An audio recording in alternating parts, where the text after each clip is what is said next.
Hey everybody, I'm Joe DeGanzik, and this is Smarter Home Life. Wait a minute, this is not Smarter Home Life. It's It's not? that time of the week again. It's time for Chit Chat Across the Pond. This is episode number 532 for April 3rd, 2018, and I'm your host, Allison Sheridan.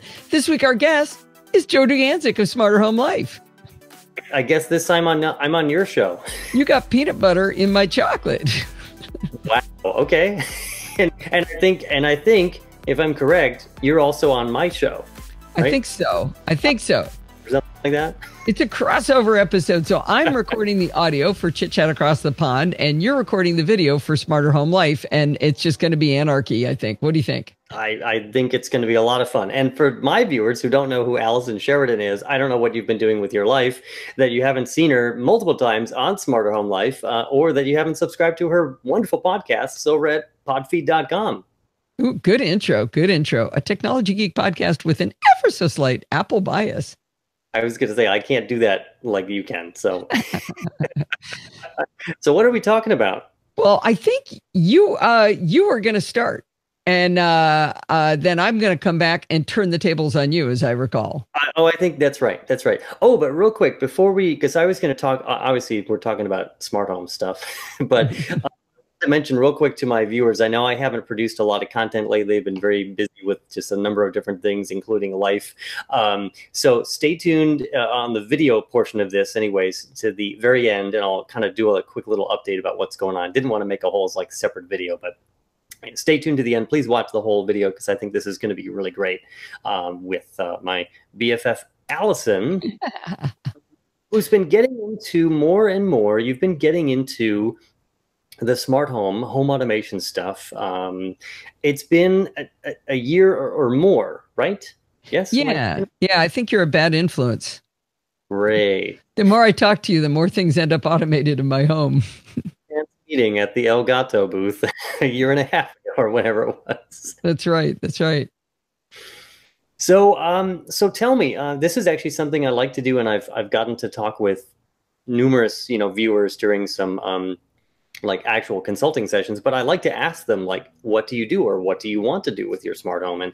And as someone who's a relative smart home newbie, because it's been about a year or so. So how did you, let's tackle this. Maybe how did you get started? And maybe we kind of go through a few of the details, and then we kind of finish up with, what are you doing today? And how do you feel about this whole smart home thing?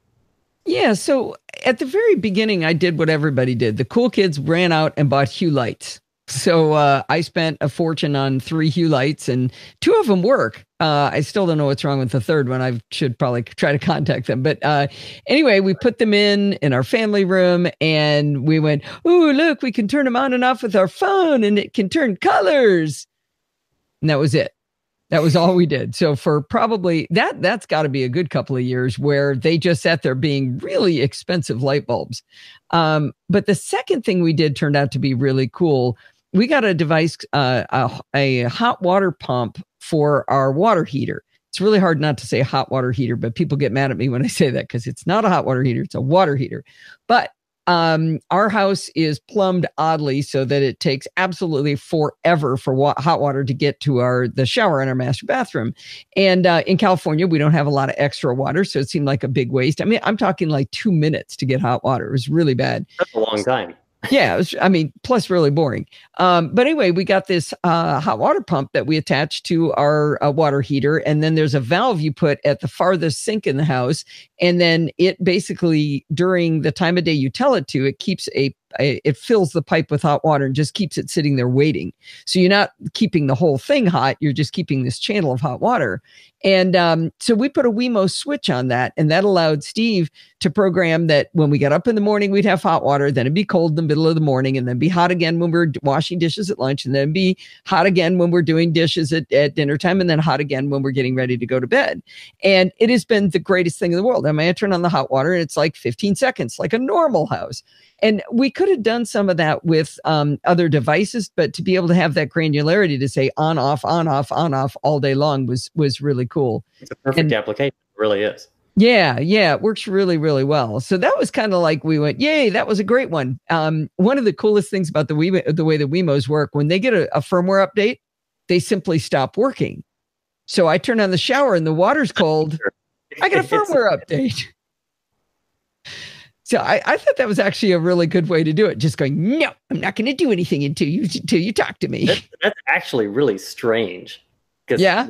I should talk to Wemo about well, what else is it going to do? It's in a closet. It's in my hot water pump closet, my water heater closet, right? So there's nothing else it could do to get my attention. Am I supposed it could start beeping or something? Maybe it tried to get your attention in some other way for maybe a few days and it gave up. So it just said, no, I'm going to. It may have. Yeah. I mean, I suppose it could send me an email or something. Yeah. But it did restart, I hope, once you applied the. Yeah. It was fine. Just, firmware update. Boom. It was all good. So I thought it was a good way to do it. So there was kind of a long lull where that's all that was going on in our house. And then the Ring video doorbell came around. And that was kind of.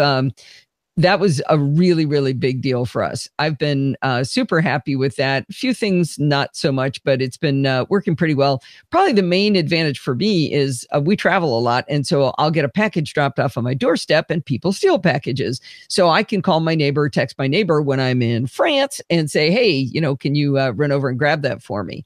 And that's worked out really well, at least for me. I don't know how well that's working out for her. My biggest thing on that, and I can send you a link for your show notes if you want, is Steve had to create an adapter for it, though, because it points, the Ring video doorbell points up so high that you can't see the ground. The angle is completely wrong. I did a little skit thing. You would like it. It was your kind of thing, where I took a picture of Shaq and I held it at his height in front of the doorbell. There's a good 6 inches above Shaquille O'Neal's height if he ever comes to my door. You can still see it. Yeah, I remember you telling me a little bit of the story. And yeah, send me the link and I put it in the show notes. Yeah, well, ironically, Shaq started advertising for them. Oh, how funny.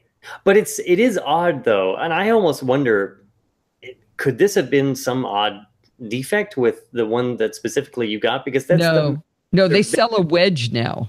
They sell you a little wedge, but we had looked into that to tilting ours, but it's so bad that we would have had to tilt it down like 40 degrees. And I think they sell them up to 30 degrees and it would look really stupid too. Yeah. So instead, Steve put a little convex mirror on above it. So the light hits that and then points back down at the ground. So you can still see the people, but there's this weird kind of little oval above their heads. But I can see if there's a package on my doorstep now. It's almost like those extra little pieces of mirror that you can put on your car. Yeah, that is what he got. Yeah, the little one you can stick on a side view mirror. Well, it's always a way to solve something with some non-tech solution, I guess. A low solution for a high-tech device. I really think Steve should start a Etsy store for it because our daughter Lindsay asked him to make one for her too. So he did. So then I did something really dumb. I bought an Ecobee thermostat at the beginning of the summer. And that doesn't make any sense at all for where I live. First of all, I live in Southern California and we're by the beach. So there's no central air conditioning, which meant my thermostat had absolutely nothing to do for probably 7 months after I bought it. Your summers don't get above 90 degrees? They actually do from time to time. In fact, the last few years, they've been getting hotter and hotter. But I have a small air conditioning unit for my studio bedroom. So, but that isn't controlled by my thermostat. So it didn't do any good.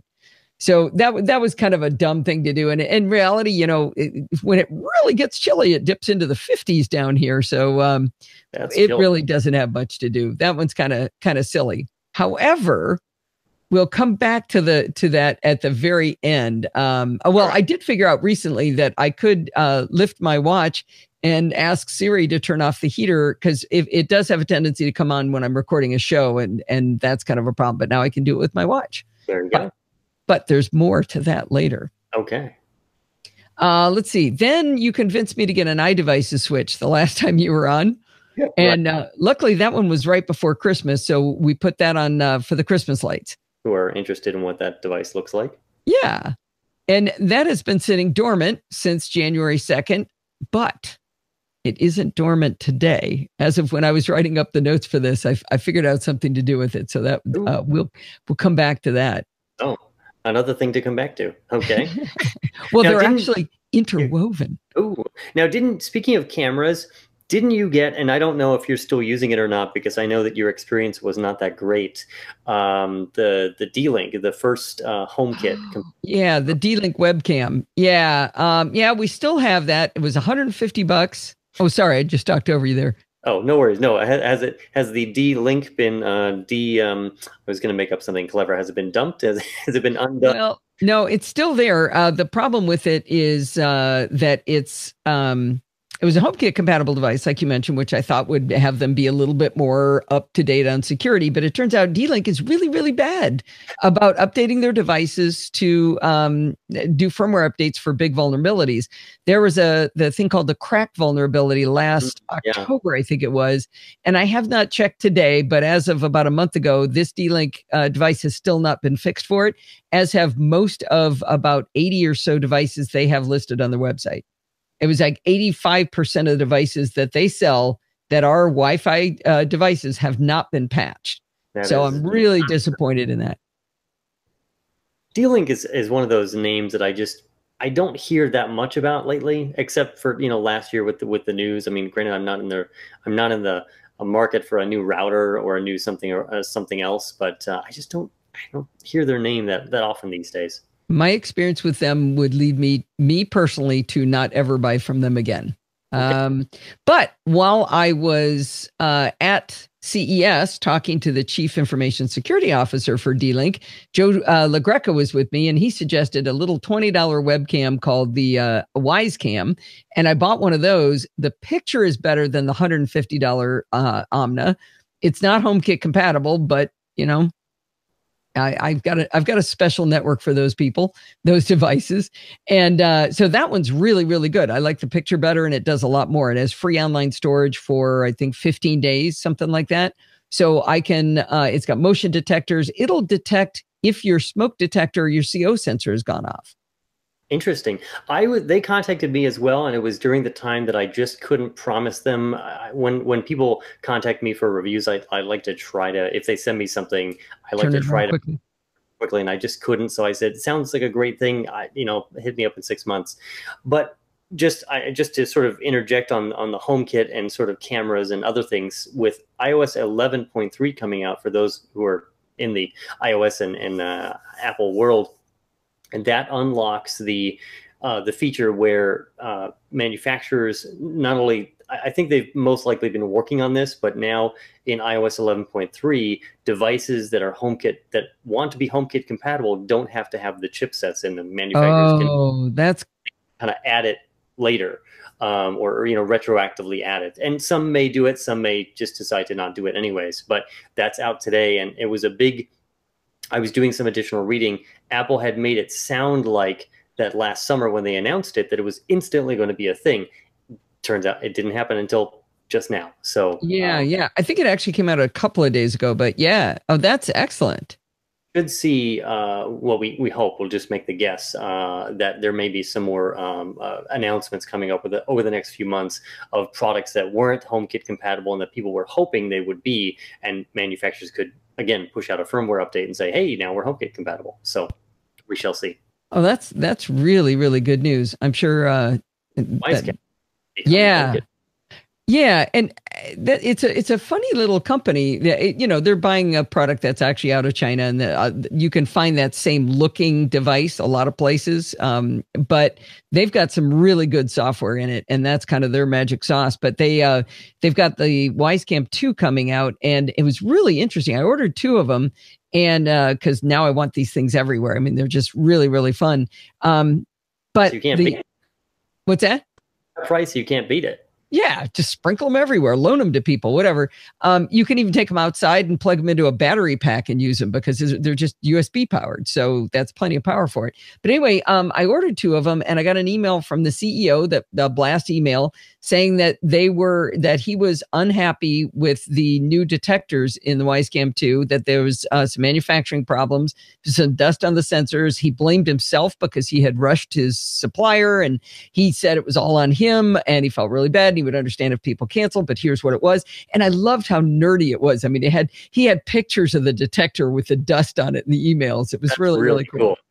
Yeah, so they're shipping now. They're just yesterday I got the notification the shipping should be shipped out in the next couple of weeks. So Anyway, Excellent. but things were still kind of slow. But what really made a big difference to me, and this again, you are a bad influence, the August smart lock. Oh yeah, that's the big the big one of the home of the that'll be the one that'll, if you get a smart lock, you're roped into the smart home world. Yeah, this is transformative. So the Joe's talked to his audience, and I've talked to mine before. In fact, I accidentally did the review twice, so I will tell it again on my show. The cool thing about the August Smart Lock is from the outside, nobody can tell you have a smart lock, but from the inside, it's magic sauce. As long as you remember to bring your phone with you, you never have to use your keys again. And I realized I've started to expect that my home automation will just do my bidding without me telling it to.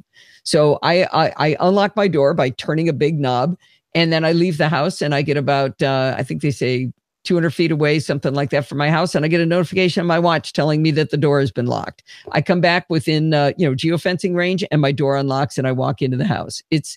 It's so happy making. And one of the other things is it makes a happy sound when it unlocks.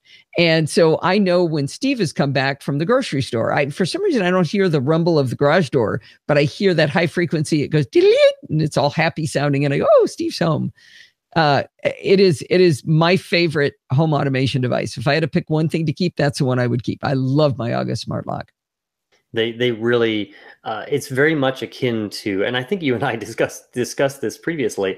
When cars, I had the not the original, but the second generation Prius, here, and it was the first vehicle that I had many years ago that had the kind of walk up to it, and as soon as you grab the door handle, because of the key fob in your pocket, it unlocks, and so it's kind of the same for the smart home. And now on top of that, with Bluetooth, it can actually detect when you're in range and then auto unlock. And I like, although I always check that I always have to have my keys or my phone in my pocket, because again of that automatic relock feature that is optional. You don't have to turn that on, but it's a thing to think, all right, I just leave the house, it locks automatically, and it's done. I've had the August and I had another smart lock that I had in place. You can't see it. It's behind kind of the door. I was going to say door number one.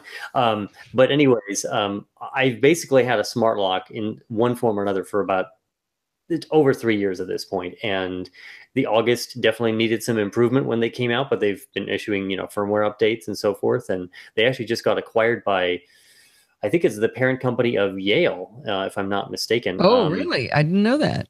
So many companies, so many smart home companies have now been acquired over the past 6 months. August. Didn't Ring get bought by, was it Amazon? On so many companies. Sorry, I talked over you. Say that again. Ring was bought by Amazon. This is just recently. iDevices was acquired. Hubble, but not the space telescope, obviously.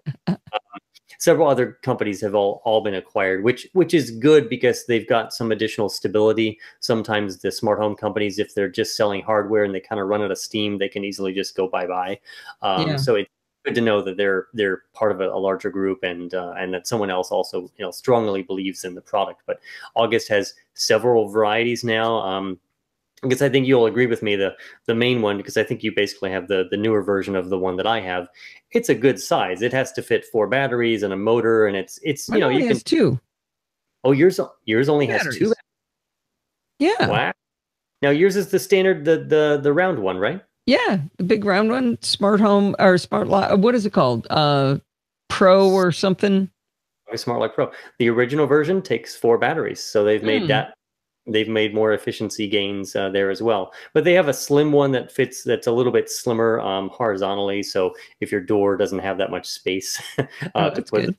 So a few varieties. But and the other thing about the Pro is it has a Wi-Fi module that you plug in near the door, and because of that, I think that talks Bluetooth to the lock, and then the Wi-Fi thing talks then to your home network. And by that, then if somebody came to my house, I needed to let them in, I could let them in. That's right. And you can and it's weird if we get into kind of like the technical details of it. The August Connect, which is their Bluetooth to Wi-Fi bridge, allows that communication to happen within their own app and within kind of connected services like IFTTT and Lady A and so forth, and Google Assistant. But if you're only in the HomeKit world, you actually don't need the HomeKit. You don't need the Connect device, because HomeKit will actually talk directly to the lock over Bluetooth. Oh, it will. It will. That's my understanding. I did not know that. I'd be surprised with the range. I mean, it has to go around the corner to my Apple TV, but that's interesting. I thought I did need that. I think, well, and it comes with the Pro, so it's kind of like they're packaging it in just in case you're not using HomeKit, because you can obviously use the lock completely, without HomeKit and just use it with the app. So they give you a few different options. Okay. I kind of like the way that they do have the Pro, kind of bundle now, because it kind of gives you everything in one, and it doesn't, you don't have to sit there. A lot of consumers can be turned off to home automation because they look at a product and they're like, well, do I need this version of it or that version of it? I don't even know what I'm going to use. Yeah, too many variables make you paralyzed sometimes. Right. I did want to talk about Denise Crown did a review of the Hue motion sensor, and that was another thing that took things up a level. So as I mentioned, our Hue lights were just a party trick. We finally just turned them to like slightly browner than bright white lights, and that was it. Tan, whatever, non-annoying color. But we got the Hue motion sensor, and then we stopped having to turn that light on and off anymore, the one in that room. And so now we walk in and the light turns on, we walk out, the light turns off. And at certain times of day, if it's like the middle of the night, well, you're probably getting up to get a glass of water and you really don't want to be blinded with full bright light. So it has almost like a nightlight mode. It's a real dim mode we're able to have it in. And that, again, like walking up to your car, like walking up to the smart lock, I don't ever have to worry about the lights in that room ever again. And I know this sounds stupid, but I gather all my stuff up. I got my water, I got my purse, my iPad, my phone, and I've just fed the dog. And I went, I got to turn the light off. And I go over and, I'm spilling water all over. So having that light just go off is great. And I was able to connect that to using HomeKit. I connected that to the August Smart Lock. So when the door unlocks, the light turns purple. And when it locks again, it turns white. So we have a visual indicator along with the little sound to make sure we always know that door locks itself when we come into the house. Both of those are great use cases. And that's part of why when you're getting started in the smart home world, this is why all of these, tips, your use cases, my use cases, what we do can serve as inspiration to you, the viewer, or to someone who's just getting started in the smart home world. Because even though there's all these great products, what works for us may not work for you. Yeah, I'm glad you brought that up, because in doing these show notes, I was kind of trying to put in order the order that I did things, and I was thinking about the thermostat, and I was thinking about one of the other things I do when I do the show is I turn off the phone. So Steve installed a physical click switch on our phone in this room so that we could just easily turn the phone off. And it's actually a switch on the phone line. It disconnects the phone line. It's not a physical phone line. Okay, I'm almost 60. Okay, yeah, I got a landline. I'm old. Okay, get off my lawn. Anyway, yes. So there's a physical switch on the phone, and but I was writing up this list, and I thought, wait a minute. I have an iDevices switch sitting in a box over here waiting for it to be Christmas again. So I installed that on the phone, and it's HomeKit compatible. So I was able to call it bedroom phone, and I have a little button I could turn it on and off. And I thought, well, wait a minute.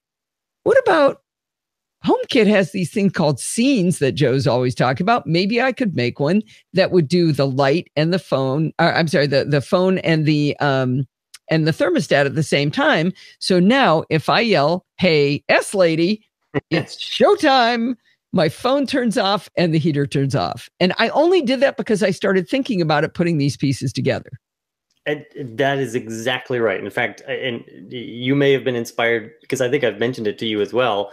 I think I've certainly mentioned it on my own show. I have a studio mode. In fact, we're in my place, which is so small, is in studio mode right now, which does similar things. It actually cuts the power because I have it's not an iDevices, but it's another one of these remote switches, and it's on the power to the fridge, which is right behind me, which makes a lot of noise when it's on, and it does adjusts the air conditioning, adjusts the fan speed, and then in an hour and a half from when I start that scene, so that I don't forget, like I've done a few times before I had that scene set up, it brings the power to the fridge back on so that nothing actually goes bad or melts in the freezer.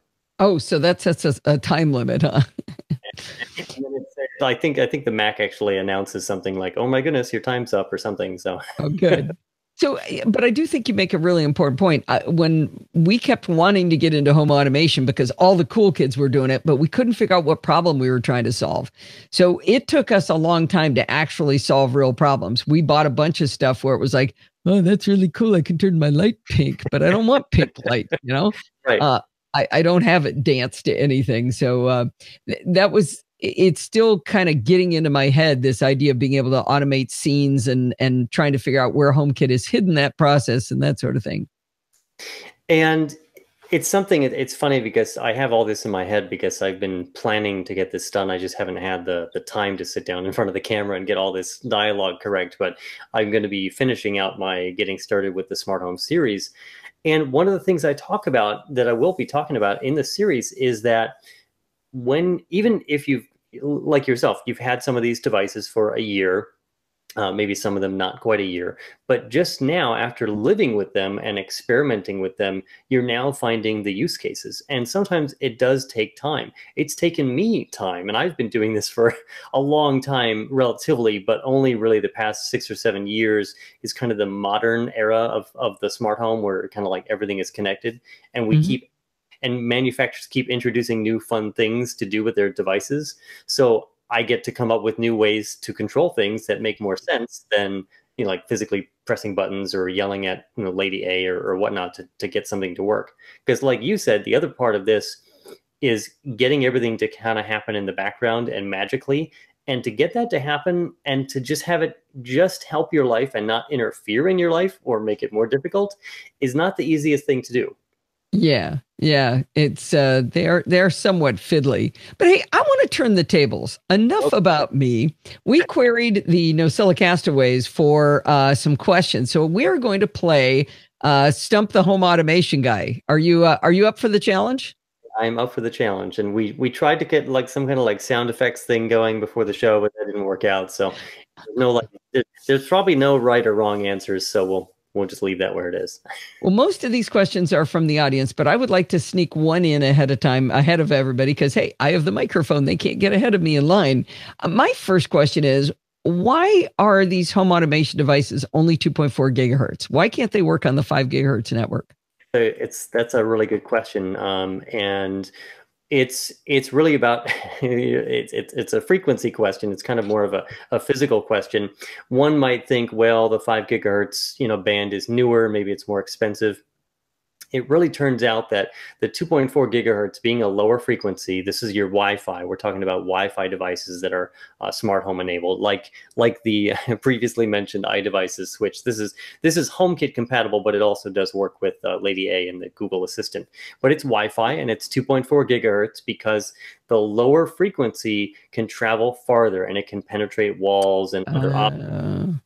The 5 gigahertz, of course, gets you faster throughput, better data, faster, 4K, Netflix and so forth. But you don't need that. You don't need that. These devices, a lot. That's also kind of, it's not directly related, but a lot of people worry, oh my goodness, if I put all these devices in my home, am I going to use up all this bandwidth? The answer is really no, because the devices only send out little tiny commands saying turn on, turn off, dim to this brightness, or hey, there was motion detected. They're really not sending much, and that's the reason really on the 2.4. The challenge is now HomeKit sometimes takes care of this, because we all know, and you've gone through this especially, and I go through this when I test devices. When you add devices to your network, and if your Wi-Fi, say your iPhone or your Android phone is on your 5 gigahertz network, because sometimes people will have the two networks on their router. Separated.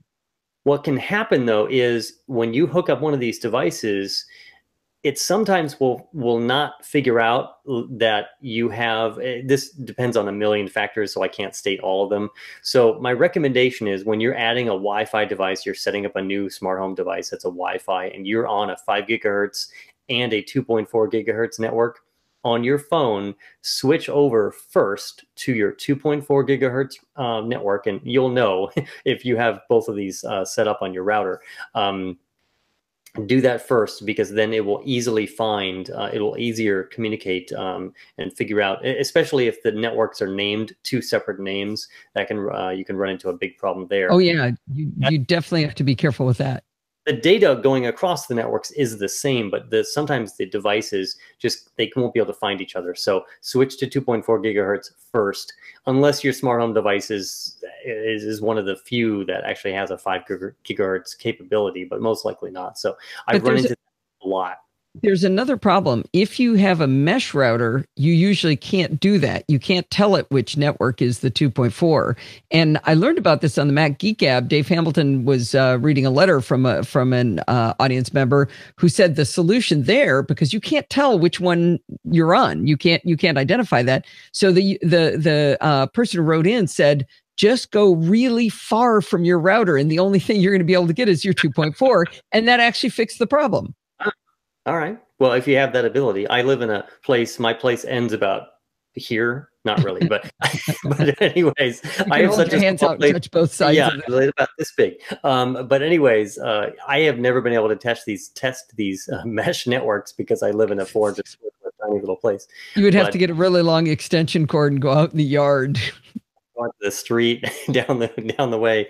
But you're right. You bring up a really good point. And more people are getting these mesh Wi-Fi networks because, number one, we just have more Wi-Fi devices in our homes. They now make, I forget, I think it's Netgear that actually came out recently. They announced it at CES, and I think it's now shipping for those who want mesh networking or a Wi-Fi, not only across your home, but across your whole backyard. There's even an outdoor device, I think, from Netgear now as well, that'll give you another like 2,500 square feet of Wi-Fi into your backyard, and it's outdoor rated. So Allison is holding a Netgear Orbi out in front of the camera right here, so you can see it.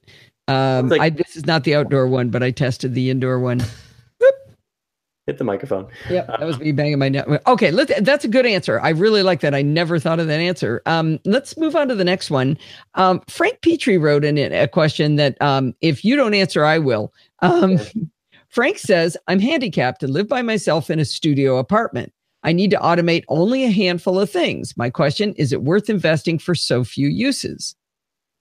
Well, the answer, and you can actually take a look. I did a video with a viewer of mine a few months ago on the HomeKit. He bought it and he was going to have it for his own purposes, but he said, do you want me to review it, and we'll kind of do a chit chat together. And he is disabled. He's in a wheelchair. It was the HomeKit enabled bridge device to the Chamberlain / LiftMaster garage door openers. And he explained how home automation does help him in his daily life. So, answer. I would think it would be huge. That would be fantastic.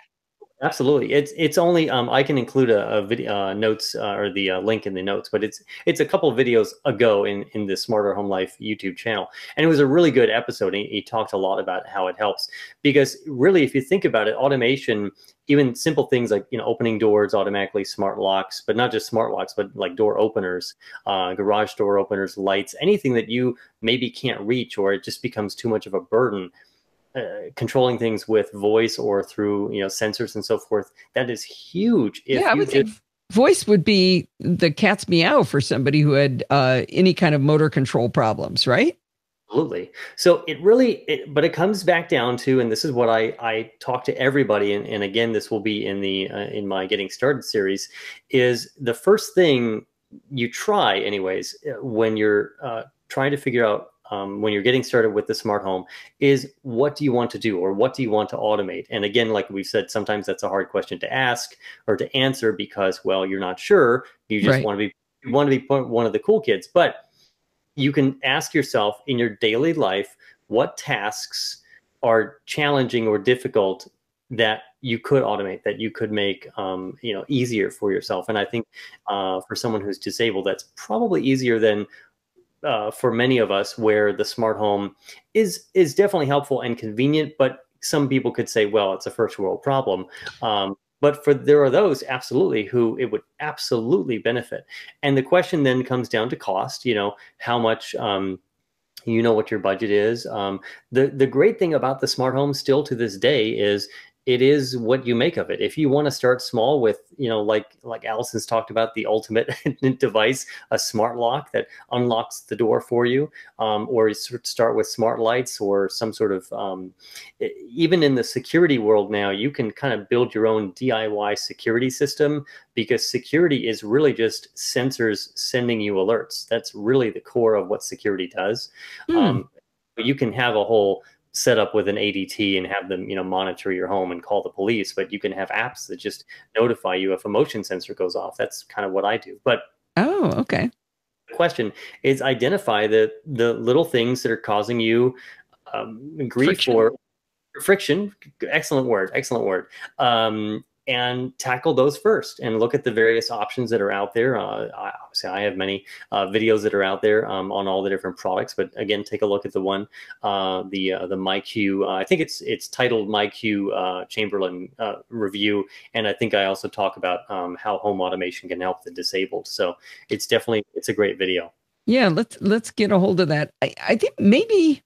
I keep trying to figure out what would have helped me figure it out a lot faster than I did, because I made these big investments and then nothing happened, and there was no magic in my life. I had the lights turning pink. I didn't care. But and we even tried to sit down and say, okay, what do we care about? And we thought, nothing. We really couldn't come up with anything we wanted, but we did think about the lock, but we were scared of the lock. And then we got over that. That was a big hump. Sometimes it's good to just make, not even, I really like to call it a wish list. Like, if money were no object, or if the pain of going through the process, I don't want to say pain, but sometimes it can be a little bit of a little bit of a challenge to set these things up. If that were no issue, what's your wish list of, like, yes, we would like to walk up to the door and it should unlock. Nowadays, I actually want the door to just open. Yeah. Why do I have to turn that handle? What's up with that? Exactly. But things, again, things like, a smart thermostat, which there are much less expensive models than the original kind of sexy one, the Nest, that exists now, that it can pay for themselves faster. And, basically smart lighting, security systems, and HVAC, air conditioning and so forth. Those are the top categories in the smart home. So those would be things that you're going to think of. And whether you're disabled or not, something like a smart thermostat can actually save you a lot of money if you do have actual heat and air conditioning requirements for where you live, right? But even if you only have, let's just say you only have heat like you do, the ability, even the basic ability, and this is touted by the manufacturers themselves, but there have been the users that have kind of done their own little energy studies and found this to be true. The fact that the thermostat will be intelligent enough to understand when you're not home, or that everyone has either gone to sleep or there's no motion left in the house, which generally is supposed to mean that you're not home. And they usually tie that in with your smartphone location, so they can really positively know that you're not there. For that thermostat to make that adjustment to away mode automatically, which means that you don't have to worry about it. You don't have to think, oh, did we forget to turn it up or turn it down? Usually that can result in 5% savings, or maybe even up to 10% once you add on the other kind of smarts of the thermostat. And that can help to itself over time. Okay. All right. Well, let's move along. All right. So far, it's 2 points for Joe, I think. Yes. I deserve Foster. Chocolate bars afterwards. Sandy Foster asks, I don't have much in the way of home automation. Our garage door opener can be accessed via Wi-Fi, but it's not HomeKit compatible. Ditto for the alarm system. The Ring doorbell is also standalone. However, we did install the ecobee 4 smart thermostat this past Christmas. The ecobee has an app for the iPhone and it works well. However, I can also see the ecobee in My Home, which is the name for HomeKit. My question concerns why I should use one app over the other, and what are the advantages of each? Since I don't have any other HomeKit devices, I'm not sure there's any advantage there. Also, why do I see each of the three Ecobee sensors in the main unit twice in the home app? Oh, can I do the last one? I know the answer to that. Sure, sure. So the Ecobees come with these little sensors. They actually sense two different things. They're sensing temperature and motion. So you see each one twice. Ah, yes. That's why they're there twice. But I'll let you do the hard one of why should she use the HomeKit app, the home app, versus using the standalone app for the Ecobee.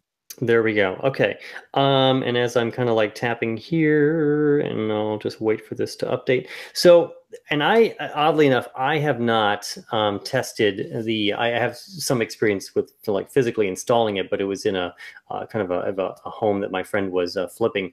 I actually don't have the experience yet with the Ecobee thermostats, although I do have, and I'm going to be reviewing this soon, although I have yet to take it out of the box. This is the new Ecobee smart switch that has a built right into the switch. So it's a light switch. It has some sensors on board, and you can literally talk to it as you would an Amazon Echo.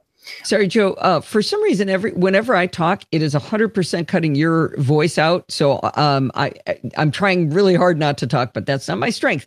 Did you just say it has Lady A built into it? I did, yes. Okay, thank you. Okay, there we go.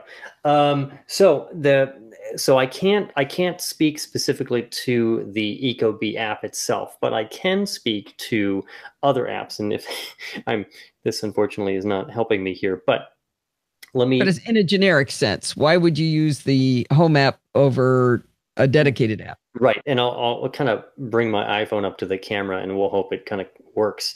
Let me bring the brightness down just a touch. So there'll be a couple devices that have no response here. So this is just some devices that have no battery. So this is my home app. I'm gonna get out of the picture, so hopefully it will. You probably want to bring it backwards. It's too fuzzy. Yeah. Okay. All right. So we see a bunch of little squares. This is the Apple Home app. This is the app that brings everything together in the HomeKit universe, so that you don't have to use all of the manufacturer apps. But you basically get, aside from going into, say, smart lighting, which you can change the color and so forth, you get, for temperature sensors, you get the humidity, you get the temperature as well. But that's it. If you happen to tap on the details, I just see that's what it is in the backyard.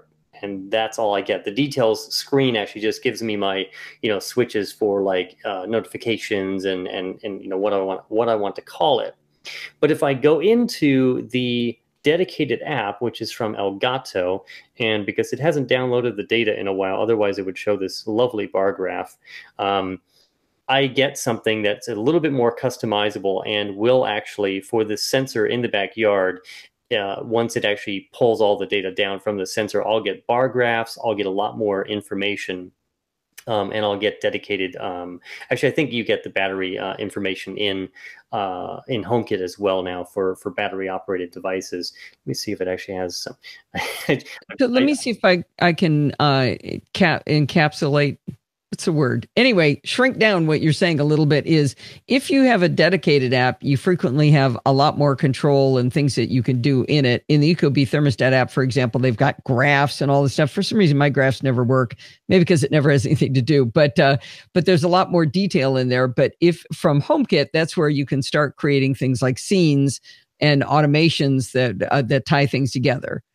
Same thing with Lady A. You can do a lot more. She could probably tie her stuff together with Lady A rather than the S Lady, right? Absolutely. And that you took the words right out of my mouth. I was literally about to say, no, it's fine. We know each other so well. But anyways, that's exactly right. So you get more control, you get some more detail, especially in say like smart lighting apps. HomeKit will give you the basics of changing a light to a different percentage or a different color, and specifically with LifeX and their smart lights, you get a lot of extra options and animations and things that you just don't get in HomeKit. Oh, so, good. I asked for those for my birthday. There you go. I think you'll be pleased with what I recommended. And in that case, to do all the fun features with it, you'll have to use the LifeX app. Okay. But they do that also. The Home app, just like the Home app acts and other, there are a few other, not very many, maybe 2 or 3 out there that are also kind of like HomeKit control apps that bring all your devices in. They try to make it a nice, easy interface so that you don't have to go to the other apps. Because for your day-to-day use of your devices, you don't necessarily need to go to the individual manufacturer apps. Again, the same goes for, like you were just saying, with voice control. You bypass the app entirely unless you need to go in and see something specific. 80 to 90% of what you do with home automation largely becomes routine from day to day. Right, right. So the good stuff you're probably not fiddling with as much and not needing either app. But you make a good point. I hadn't thought about is the consolidated things, the Lady A or the S Lady, being able to talk to my watch and tell her it's showtime, or turn off the heater, or turn off the phone, turn off the light. When I do need to do those things manually, that's really slick. And that only happens, that's not because of the Ecobee app or because of the iDevices switch. It's because they're talking to HomeKit, and HomeKit is doing that. Right. Now, speaking of that, do you have another device? Do you have another scene that you can talk to it?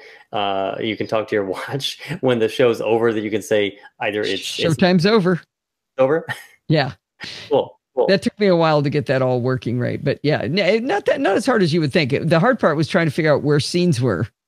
Yeah, Apple needs to kind of throw the HomeKit, the Home app out the window and kind of bring that back. I'm hoping from a UI perspective. Functionality, yeah. I think it does the right things. Pretty well, yeah. But if you haven't been in it in the last couple of weeks, you'll sit there going, where is it? I can't find these things. Like if you don't make something a favorite, a scene a favorite, it's not on the home screen. And then you have to figure out what room it's in. So I'm saying they're flipping through, and then I'm going, okay, well, the phone is in the bedroom. Maybe the scene is sitting over there, and there it was. And oddly enough, for as many apps that Apple has and how good they are relatively with like Spotlight search, there's no search function. You can't pull down the Home app and just say, hey, show me the light, or, it's weird to me. So maybe this makes me to think, or it makes me think that Apple will introduce some kind of really big update to it with, at WWDC a couple months away here. Yeah. I think that a lot about stuff like, why haven't they made messages work in iCloud and iCloud syncing through messages, and how come iBooks Author is still an abomination, and how come I've given up hoping that they would make things better. I just wait for the next thing that I want them to do and hope it's good.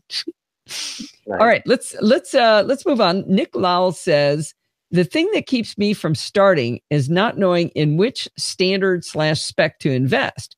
Remember back in the day, everyone was getting into, what was it, something like X10 for home automation? I can't be arsed to look it up right now, but it offered the kind of flexibility the cool kids are finding in the Raspberry Pi these days. But I haven't heard it mentioned in years now. Just concerned about the investment of time and money, only to find out the thing is either disappearing or isn't extensible in the way I want it to be, and then having to find something different. So what do you say to that? Well, speaking of old things and X10, here's a X10 device from Radio Shack from, I think, in the 1990s. This is a plug-in device and has little dials on the front of it. This was the precursor to much of what we use now in the smart home world. And X10 actually is still used by some people. It's okay. I wouldn't recommend it, but it's all right. In terms of trying to think of which to invest in or what spec to get, the answer here is the best answer I can say is that there are so many options these days that it largely has become a consumer's market, where if you ultimately, and if we leave HomeKit out of this right now, just for the meantime, because HomeKit is kind of a walled garden, there aren't necessarily, I got into a Twitter argument with someone the other day about this, there aren't as many HomeKit compatible devices as there are for other platforms out there. But if you look at the big platforms in terms of smart home hubs that support the most technologies like Z-Wave, Zigbee, Wi-Fi, Bluetooth, I'm not going to say Thread, but I know that Wink supports one of the other ones. Wink and SmartThings both support. These are smart home hub devices that you physically connect to your network, and then they wirelessly connect to all your things. They support a plethora, like a gigantic amount of devices. I actually have a SmartThings hub. I use it just as a relay to get, because I have a rather complicated home automation system. I use SmartThings as a relay to get commands back and forth to different devices. But the advantage that SmartThings has over Wink, and it sounds like this, you have to remind me of the name of the person, Allison. Nick. So it sounds like, Nick, that if you're thinking about maybe jumping into doing things in the Raspberry Pi world, which you easily can, and there's a huge home automation community with Raspberry Pi and open source software, and the Home Assistant platform, which it's a kind of home automation controller that's an open source software. But for something like a physical smart home hub, SmartThings has the advantage of, yes, it has many of the radios on board, so you can pick which sort of sexy, fun-looking, and useful smart home devices that you want. But because they have all the radios on board, even if they have a developer platform, that's basically my point. So they have the radios on board. You may want a certain device that may not work with SmartThings, or may not have been certified to work with SmartThings, but as long as it is supported in terms of the radio, say like a Z-Wave device, which SmartThings has a Z-Wave on board, you can download, because there's a huge developer community for SmartThings. You can download basically a device driver to make that device work. And I'll give you an example of that. Joe, can I stop you here? I am completely lost. So I don't even understand where we've gone here. I thought your answer would be something like, well, Amazon is way ahead. You probably don't want to buy stuff that's only has compatibility with one of Amazon, Google, or Apple. Do you want me to restart? I guess no. This confusion is very good, because this is part of the problem. He keeps thinking that I edit my show. You can edit your video, but I'm not. No, because this is really good. So I would have thought that you would have said, get something, look at devices and make sure they support Amazon. They can support Google, or they can support Apple, but don't get anything that only supports Apple. Don't get anything. Well, maybe you want to get something that only supports Google, but you can get these devices. But it appears at this point in time that Amazon's not going anywhere anytime soon. They are owning this market. And so I would have said, start with, get an Amazon Dot for $39 and start playing around. Get a light bulb, throw those two things together. And actually, I would have said that to Frank too. You have started talking about things I don't even know what you're talking about. What do you mean Z-Wave and Zigbee when the question started to ask about, like, what do I buy into in terms of specs or systems or so forth, and in my world, even though many of us and yourself included, feel that Amazon and Google are kind of making home automation systems, they really aren't making home automation systems. They're just assistant devices at this point, and they're kind of like home automation light. They're hubs. Yeah. They are. Yeah, I mean, yes and no. I'm just not 100% sold on that voice is going to be everything to us, even though I do use it for a portion of what I do in my daily life. But I'm not saying the voice part. I'm saying like I've got an Apple TV, which is a HomeKit hub. Because that exists, if I never spoke to my devices at all, I've got an app on my phone and I can do things from that. I can turn my lights on and off of my phone and do unlock my door. That's because I have a HomeKit hub, which is my Apple TV. Same thing with my Amazon Echo. I can do things. I could add skills. I don't, but I could add skills to that and have it control things. Whether I use voice or not, those are HomeKit. Those are home automation hubs. What is this whole other set of tech you're talking about? Well, the tech is the behind the scenes. This is the we can call it the non-sexy tech, the things that people don't want to worry about. But this is what, here, let me say this. Before the Amazon Echo debuted, before we really got into what we're thinking, and it's before HomeKit debuted as well, people were concerned about, well, if I buy this device, does it work with this hub, right? So right. You were talking about, I buy this device and does it work with Amazon? But remember that the Amazon Echo, the Google Assistant, are not the same. They really don't have the same capabilities in terms of controlling everything like you can with HomeKit. HomeKit, you at least can have an app that you can build your scenes and control your devices directly and make your adjustments and have automations. Google and Amazon are in catch-up mode. You can do voice control, and that's great. And you can have scenes and some actions. Both Amazon and Google now support some kind of routines where you can create like a wake up routine or a good night routine, but they're kind of catching up to the rest of the world. Amazon and Google don't support automations for sensors. You can't like you love your the Hue motion sensor. There is no way right now, and I say this with pretty 100% certainty, with Amazon, with the Echo, and with Google, you can't attach wirelessly. You can't attach like sensors to those devices and have your smart home like turn on lights, based on motion. It just doesn't work. So in the way the Hue motion sensor talks through the home hub to be affected by my door lock, that can't be done through Amazon? No. Oh. Because Amazon and Google are largely, even though they have Bluetooth on board, and Amazon makes sort of a smart home hub that's really smart home light, Okay.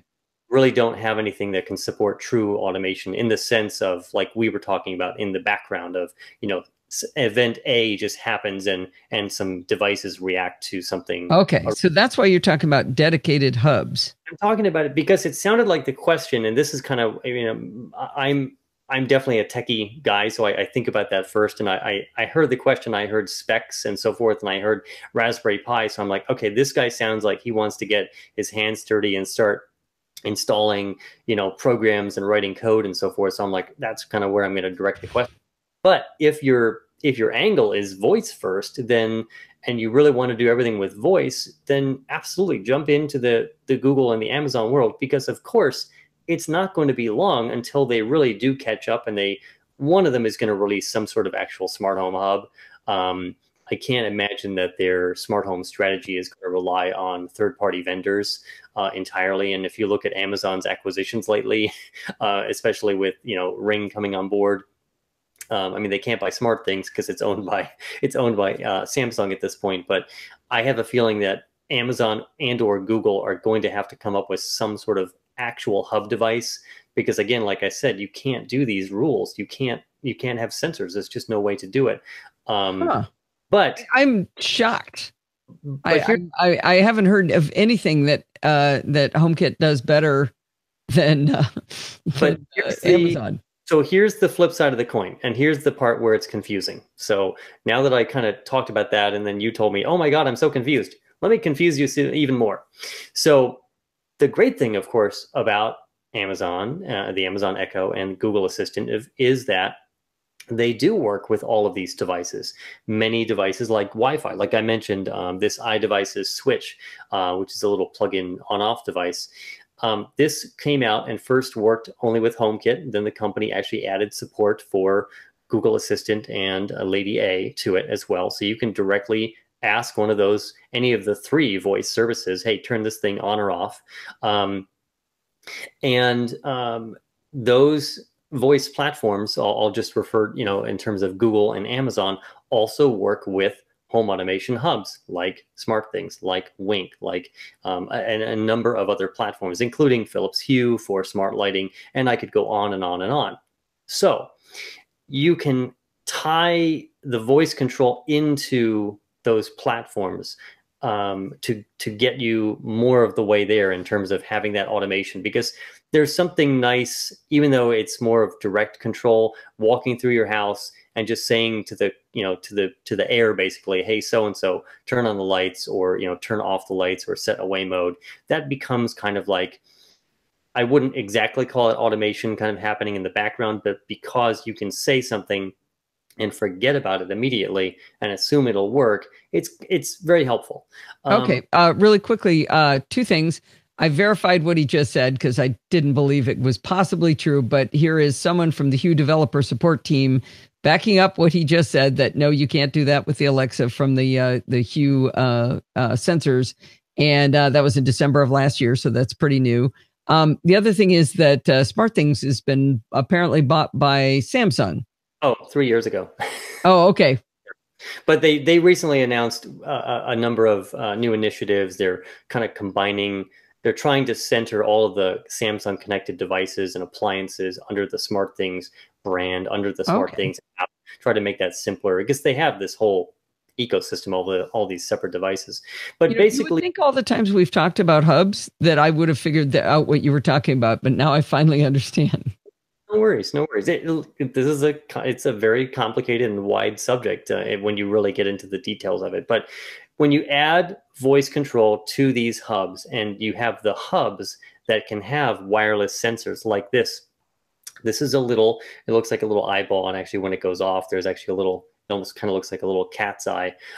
This is a Z-Wave sensor from Fibaro. This is connected to my SmartThings hub, and when I'm away and the home is set into away mode, that this detects motion. Number one, I get an alert on my phone. Number two, the entire place with lighting and sound and klaxons from Star Trek, the whole place goes into red alert mode. So it'll probably scare off any kind of burglar. But this is a Z-Wave sensor, and this does not natively work with SmartThings, but the radio works with the SmartThings hub. And I simply downloaded a little device driver and was able to get it to work relatively simply. So this is my sort of roundabout answer is, that if you really want to get into the smart home and home automation and do it right, and you're not reliant on voice control, you don't want to just stick with voice control for everything. You can get into something like a SmartThings platform and have a relatively enormous device selection that you can pick things based on. I like this device's features, and you can do some searches in the SmartThings forums to see that has someone made a actual little device handler for it. So let me back him up on this. I'm looking at integrations on SmartThings, and it's got iPhone, Android, Google Assistant, Amazon Alexa. It's got the Apple Watch. Garmin watches can talk to it. Eve Connect, Samsung Connect for Android. The Google Home and the all of the Alexa, the smart assistants. 54 different lights and switches, 26 outlets, 28 sensors, 7 cameras, 20 door locks, thermostat, speakers. I mean, it goes on and on and on.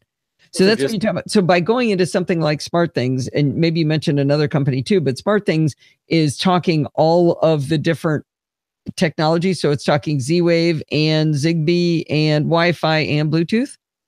Exactly. And Wink and SmartThings generally, and I say this kind of with air quotes, generally officially support many of the same or similar devices, because they basically have the various radios, and each hub goes about the process of how you automate or connect something wirelessly to the hub is a little bit different naturally. SmartThings does have the developer platform that you can extend the functionality. So if you want to set up a device that isn't on that list, that I almost called you Lady A, that Allison was just describing, if something's not on the list and you do want to get into code and you want to kind of get into the nitty-gritty details of this stuff, you can grab a device handler and make stuff work. And you can do a lot more than just that. Like, we don't have enough time for me to describe everything I'm using SmartThings for. You don't want to let Joe go down into that rat hole, that's for sure. Well, I'm really glad Nick asked this question, because this opened my eyes to a completely different part of this. So if Nick were to get a SmartThings hub or a Wink, depending on how nerdy he wanted to get, you don't have to choose a side because of those. You're not going to get tied in. If Zigbee goes away, that's still a useful technology, right? And both Zigbee and Z-Wave, they're very, very similar technologies. They do essentially the same thing. They go about it a little bit differently. And there's the Z-Wave camp and the Zigbee camp, and people will argue to no end. You generally tend to see a lot more Zigbee smart lights and more Z-Wave, say, sensors and smart plugs and so forth. But there are a lot of devices for both. So the theory with this is, try to buy into some sort of platform that supports the widest variety of devices. And this is why there's a challenge with Apple HomeKit. Not that it's a terrible platform, but it's kind of grown slowly, and everything is kind of up to Apple. Whereas these other platforms are designed to be open. They want to work with a lot of different devices. Maybe they don't have the absolute crazy, rock solid, insane encryption and security that Apple prides itself on. But again, if Z-Wave and Zigbee operate within your home, they're not designed to be like Wi-Fi. They're not communicating outside your home. And in general, I will also say that you probably don't have neighbors that are like snooping on your Zigbee and Z-Wave networks and trying to hack your lights. I mean, certainly I've got plenty of these things. I'm sure my place like radiates very signals, and I haven't been hacked either. But are you saying that if you use the SmartThings Hub, then you can't control devices from the internet? Oh yes, you can, absolutely. They have an app, and I'm not saying that. I'm just saying that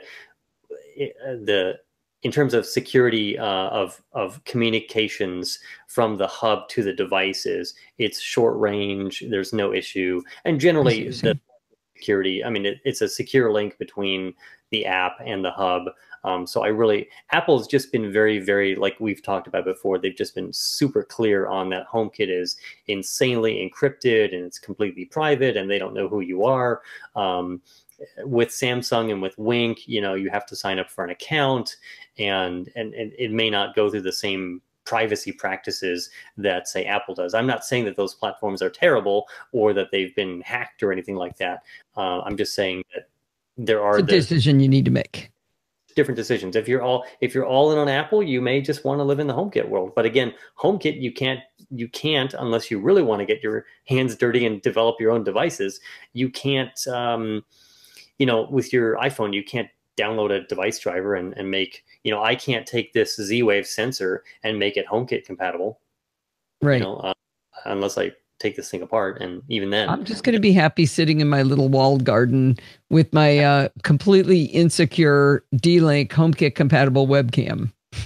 So that's as you said before, that's sort of a very round robin way to kind of get to that answer, but sometimes these questions can be kind of complicated to answer it, and again, like I said earlier, there isn't always a silver bullet magic one-size-fits-all solution for everybody in this space. I was going to give you 0 points on this one, but you pulled it out at the midpoint there. All right, let's go on to John Daniel Sunday. Kind of asks a broad question. We may have answered a lot of this. He says, honestly, don't know where to start with HomeKit. Have Ecobee and Rachio, I guess it's pronounced. That's the smart sprinkler system, but never use HomeKit. Need a what problem does it solve intro?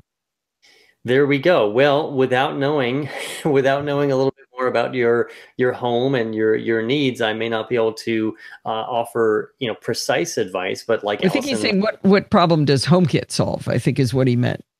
Well, HomeKit is a home automation platform. It solves the same problem potentially as other platforms, which is automating and making your life a little bit more convenient and perhaps less stressful, like you integrating things, less friction. But it does beg the question of where to start. Maybe again, the smart lock category of maybe unlocking your door is too much effort, or you would like to have it unlock for you as you approach. There are numerous now smart locks compatible with HomeKit and other platforms. That's a great way. I've got one. So John has Ecobees and the Rachio. You can tell by how humid it is out and whether you need to sprinkle. You can set up some scenes that talked about temperature, external temperature, and things. What I think I sort of ignored.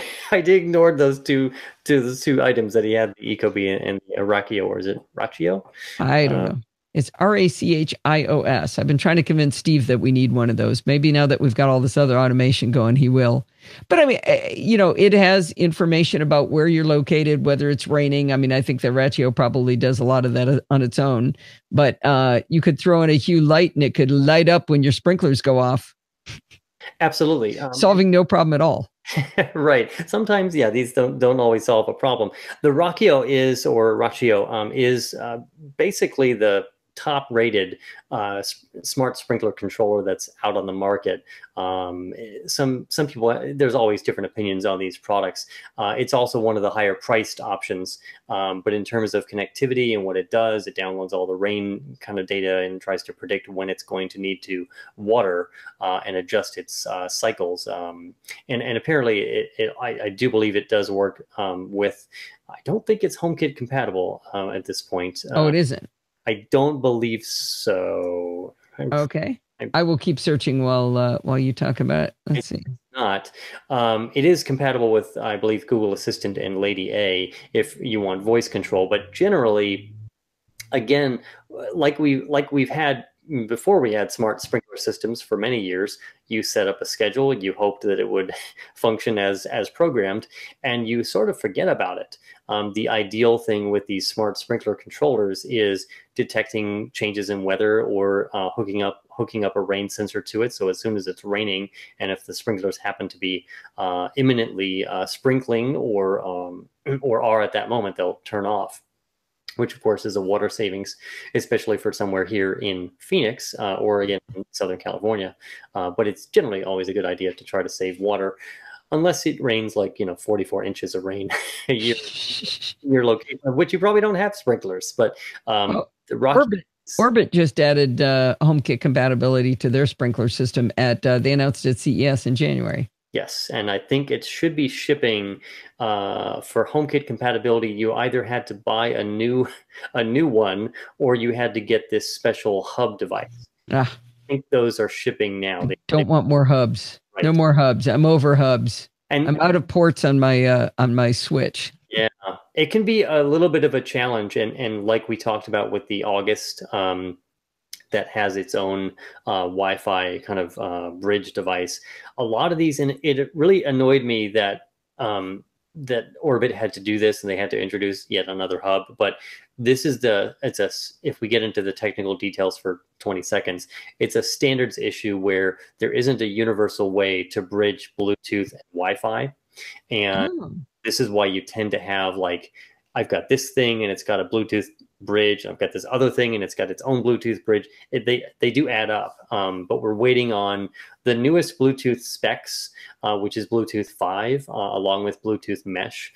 We should start to see the results of all of that effort and all the new technology that's built into Bluetooth 5 over the next probably 12 to 18 months, because it's supposed to solve this issue of that we have all these separate little translation devices. But okay, good. We'll see. Well, I think it's better that they make that hub available so your old one isn't obsolete. Sure. That's better than not having that. I think that's a good idea. All right. We have one from a gentleman, I'm not sure I'm pronouncing this right, Steve Sheridan, I think his name is. You might know him. All right. He says, I would like to know if Joe thinks the smart home platform options are converging or diverging. I hope to see more centralized control and interaction for better coordination amongst smart home devices, but things seem to be diverging with so many options available. And that's a good question. And I get this sort of question on a regular basis from my viewers. And here's the challenge. We're seeing a couple things happen. If you take us back about 5 years ago, before the Amazon Echo came out and we started moving into this voice world, you had these separate, platforms. SmartThings had barely just launched. Wink was coming around at that time. You had some of these smart home controllers. And if they were good, like I said, they supported numerous types of radio, so you could have various devices. See, there's my fridge; it just turned on. I was actually just looking at the clock, going, "Uh-oh." But anyways, I think what we're really seeing now is more of this potential platform lock-in. We really haven't seen in the past couple of years, say SmartThings and Wink haven't done anything lately to reduce the number of radios or reduce the number of devices that they support. The HomeKit platform has been expanding, but again, it's controlled largely by Apple, and you have to go through Apple as a gatekeeper, and the walls are up so high that it can be a challenge for for manufacturers. And then you now have Google, which owns Nest, of course. You now have Amazon, which is scooping up smart home companies left and right. They've got their own platforms. You have, and specifically I talk about Nest within Google because Nest used to only have a thermostat. Then they added, about a year afterward or so, they added the Nest Protect smoke detector. And then last fall, they added like a plethora of devices. They have cameras now. They have security. They have a security system. Their version of the wireless video doorbell just started shipping. They even have a smart lock. But the Nest smart lock only works with the Nest system. The Nest video doorbell, as far as we know at this point, only works with Nest products. Now, Nest itself, like the thermostat, sure, you can control it from Amazon. You can link it up to SmartThings. So some of it is open to other things, but they've now started introducing these products that are only compatible with their own stuff. And this is my concern, that we're going to start seeing more and more companies, because they have to make a name for themselves and they have to keep shipping more devices to kind of stay in business. I'm not that concerned about Nest because they're owned by Google and Google has plenty of money. But of course, they're probably going to try to have that company, stay profitable within its own realm. But Google also loses interest. Well, we know they that. see a new shiny toy and they just move along. So Google Home, we're bored with that. Forgot about that. Right. So my concern is we're starting to see platforms get more and more kind of device lock-in. And I don't know that it's really, that could be that what Steve was referring to in terms of divergence. Ideally, in my world, what I would want is that every device is compatible with every platform. But that doesn't always go with company policies and how to make profits and to keep selling, units, because then it would be, well, I can pick my favorite thermostat, but then everyone's going to want this thermostat to connect with this other thing. So to keep selling more units of your own brand, you want everyone to stick with your own stuff. But then again, Nest doesn't make smart light bulbs. They don't make fancy little fun buttons like this Z-Wave button from Fibaro that works with SmartThings. So we are in a weird world. His question was, are they diverging or converging? Well, like I said, I think we're seeing the divergence I think we're seeing is that you're starting to see just more products slowly become compatible with their own little product lines, or they have a preference for staying within their own world. That's my concern. Here's another good example of this. Your iDevices Switch, right? This is a good product. You can control this by voice. And for you, Allison, you can also control this with HomeKit. You can go into your Home app and press a button manually to have this turn on and off.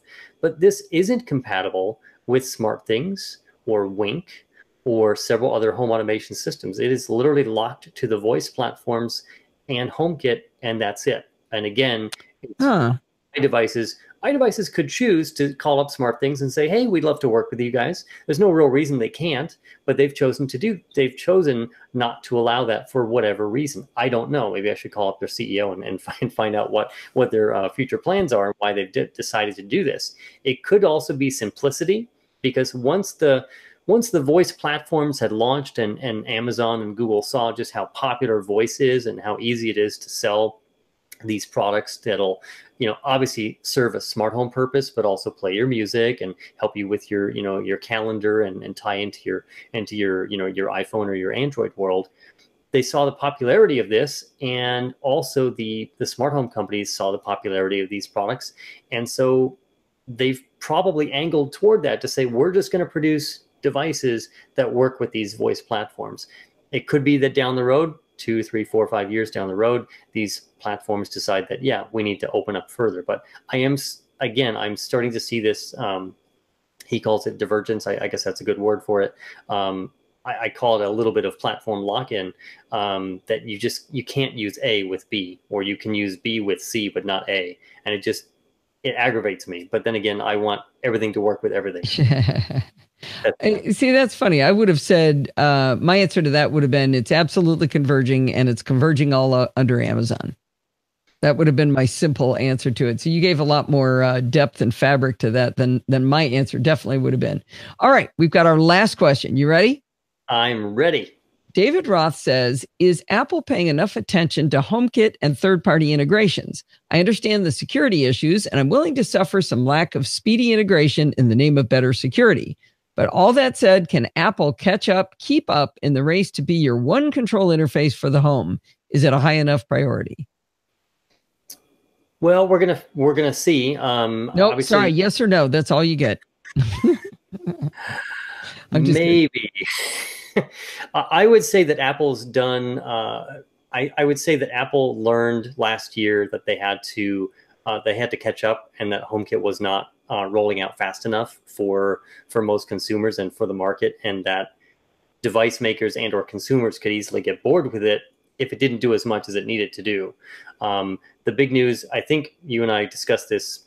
I think we did this while we're recording. If not, we did it before that we started recording the show.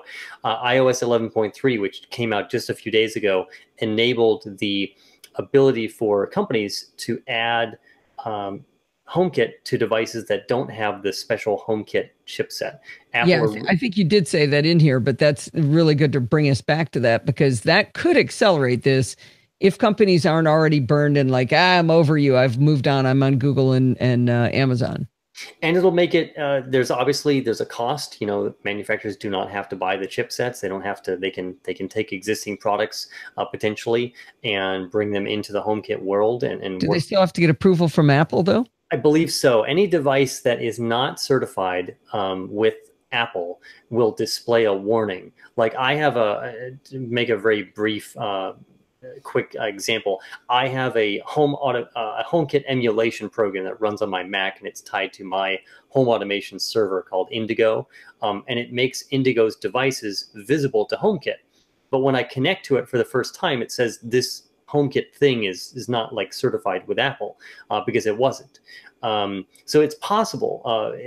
One thing that Apple did last year as well made it so hobbyists could also make like Raspberry Pi devices and so forth compatible with HomeKit just for fun. But generally, if someone's going to be making a commercial product, they've got to get approval for Apple. They've got to get it certified, and then that warning doesn't show up, and they can use the logo on their packaging. So I think the software authentication and not requiring that hardware is going to open it up. We actually it can't hurt. It can't hurt. LifeX actually had an interesting thing. LifeX introduced the third generation of their smart light bulb about a year and a half ago, and it was interesting because they rushed it. I don't want to say they rushed it. They wanted to get it out the door, but the software for HomeKit wasn't finished. They actually had the hardware on board, but the software wasn't done. So they actually were the first company that they shipped a product that was HomeKit enabled, and then 6 months later, they pushed out a firmware update, and they pushed out a whole little guide and enabled a software HomeKit process where you could turn on the HomeKit feature. But they had the hardware on board. So it was it was kind of like looking at their process of how they rolled it out to consumers was probably how it would work for existing devices that you would go through. Because they had, you know how on HomeKit that you generally have to scan that code or you have to put that. Yeah. They had to provide a software ability to get that code, because when they shipped the product, they didn't have the codes on, they didn't have the labels. Oh, that's funny. They weren't quite ready yet, but the hardware was done. So kind of a roundabout way. I think HomeKit will expand. We'll see more announcements at WWDC.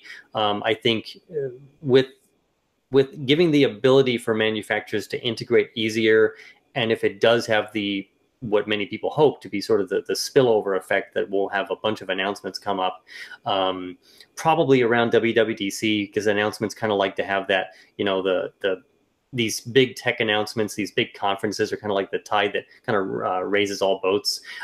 So see hardware announcements, manufacturer announcements around WWDC. If, on the other hand, because like you and I have just talked about on this show, that Apple doesn't, if they don't kind of fix some of these issues with the Home app, they don't kind of fix. There was a story, just I think today, by Jeff Gamet in the Mac Observer, who says he's done with HomeKit, and he's decided to go with Lady A. If Apple doesn't fix a few of these things and make some really good improvements to the capabilities of HomeKit this summer, I think they're going to run into trouble, because consumers will get bored with it, developers and manufacturers will get bored with it, and they'll just say, we're moving on. Interesting.